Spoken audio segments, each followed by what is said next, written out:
సరే ఎమ్మెల్యే అయినా ప్రజల ఓట్లతో గెలిచాడు కాబట్టి కొన్ని ఇట్లా మనం ఎవరు ఆపలేం. కొంతవరకు ఆయనకి ఆ 5 years దాకా ఆయనకు ఒక రైట్ ఉంటుంది, దాన్ని ఎవరు తీసేయలేదు, దాన్ని ఎమ్మెల్యే పదవిని ఎవరు తీసేయడం కుదరదు కూడా. అందుకని కొన్ని ఆయన ప్రయారిటీ ఉంటుంది. కొంత పార్టీ వరకు మేమేం కట్టడి చేయాలో అంతవరకు కట్టడి చేస్తున్నాం. మేము దాన్ని ఆయన వ్యక్తిగతంగానే ఈ రోజుకి అనుకుంటున్నాను తప్పితే దానికి పార్టీకి ముడిపెడతాం అనేది కరెక్ట్ కదా నేనైతే భావిస్తాను. ఇదే కాదు, ఏ పార్టీలో సరే ఇంకోటి పార్టీలో జరిగినా కానీ వైసీపీ లేదో ఎమ్మెల్యే తప్పు చేస్తుందని తీసుకొచ్చి పార్టీ మొత్తానికి చుడతాం కరెక్ట్ కదని నేనైతే నా వ్యక్తిగత అభిప్రాయం అది. ఎందుకంటే దే ఆర్ నాట్ కిడ్స్ అండి, వాళ్ళే చిన్నపిల్లలు కాదు కదా, చిన్నపిల్లలు కదా వాళ్ళు.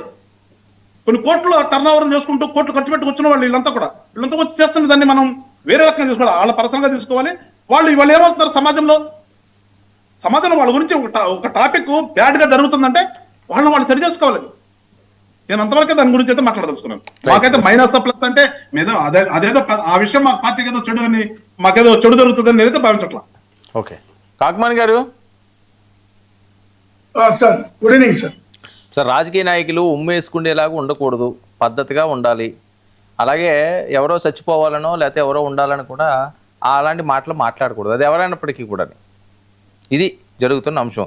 ఏంటి గేరు మార్చారట జగన్మోహన్ రెడ్డి గారు, నిజమా?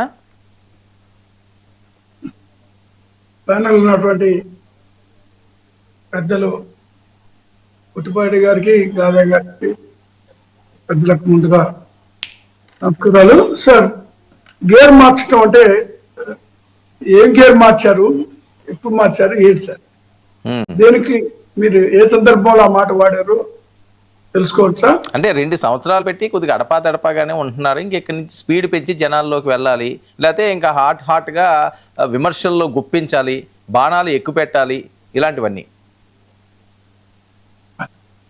సార్, ఇప్పుడు అంశాల వారీగా ఉంటుంది సార్. కొన్ని అంశాలు వచ్చినప్పుడు ఖచ్చితంగా ఘాటుగా విమర్శ చేస్తారు, ఘాటుగానే మాట్లాడతారు. మరి కొన్ని అంశాలకి, కొన్ని పాలసీలకు సంబంధించిన కొన్ని అంశాలకు సంబంధించి అది కూల్గా మాట్లాడతారు. కానీ ఏదైనా ప్రతిపక్షంలో ఉన్నప్పుడు ప్రతిపక్ష పాత్ర పోషించాల్సినటువంటి అవసరత ఏ పార్టీకైనా అనివార్యం. కాబట్టి ఇప్పుడు ఏదో కొత్తగా జగన్మోహన్ రెడ్డి గారు ఏదో మాట్లాడుతున్నారు అనేటువంటి మాట వాస్తవంగా ఎప్పుడైనా ఆయన అంశం ఏదైనా ప్రజా వ్యతిరేకమైనటువంటి కార్యక్రమాలు జరిగినప్పుడు ఆయన విమర్శలు చేస్తారు, ప్రజల పక్షాన నిలబడతాడు, చాలా ఘాటుగా ధీటుగా స్పందిస్తారు అనేటువంటిది వాస్తవం. జగన్మోహన్ రెడ్డి గారి విషయంలో అనేక సందర్భాల్లో చూసాం. అయితే ఇప్పుడు వరకు కూడా గాదే గారు మాట్లాడినటువంటి మాటల్లో ఒకరెవరో నాశనం కావాలని, ఒకరు ఏదో అవ్వాలని కోరుకోవడం అనేటువంటిది పొరపాటు ఎవరు కూడా కోరుకోరు. కాకపోతే ఇక్కడ మావిగన్ అంశం అనేటువంటిది గత కొద్ది రోజుల నుంచి ఒక ప్రతిపాదన చేశారు జగన్మోహన్ రెడ్డి గారు.